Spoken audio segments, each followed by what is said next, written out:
Good morning. Hi. Welcome to Amelia channel. Welcome back.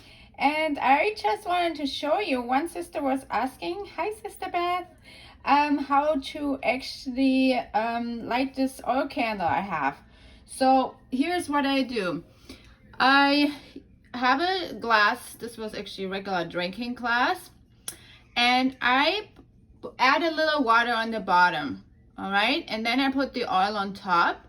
You put water that at the end, when the oil runs out, and the wick basically absorbs the water and then it goes out. If you don't do that, what one time happened, somebody told me, oh, you don't need the water. It got really hot at the end, and then see my floater, I actually need a new floater as well. Got a little dark, so it got a little hot at the end. So I would definitely recommend adding a tiny little bit of water. So this is what you do then. You have this little floater here. And there are these tiny little wicks you can get, right?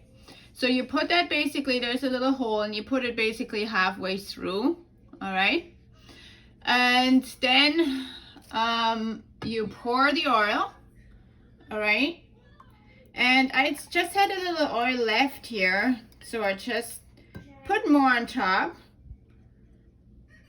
All right, like that. So now you see the oil nice separating from the water. And usually I turn it on when I have it in my hand, but we can also do it this way. You put the floater on and then you turn it on. And that's basically what I do. It's a nice little, thing to do, like the 10 virgins. You have their little oil lamp, and that's what I do. I pray when I pour the oil and when I turn it on, basically. And then this usually lasts like 2 days or something, maybe a little longer. All right. Sometimes the candle goes out before the oil basically is all used up. Then you just put a new wick, and you can still obviously use the oil. But what I do then is also I put it like in this other bigger glass container I have, just as an extra precaution, just like that. And that's how I keep my oil candle. So you can do it different. There are lots of different ways. And these little floaters, you get them on Etsy, for example. They sell really nice ones. Also beeswax. And they're like with the floater and 100 wicks or something, they're like $5. And you can check Amazon, but they don't have the nice floaters with the cross, the cross on. But for emergency preparedness, also when the power goes out or something, if you want to use an oil candle, you can also use any vegetable oil, like even, the cheapest you can find, like just canola oil or vegetable oil.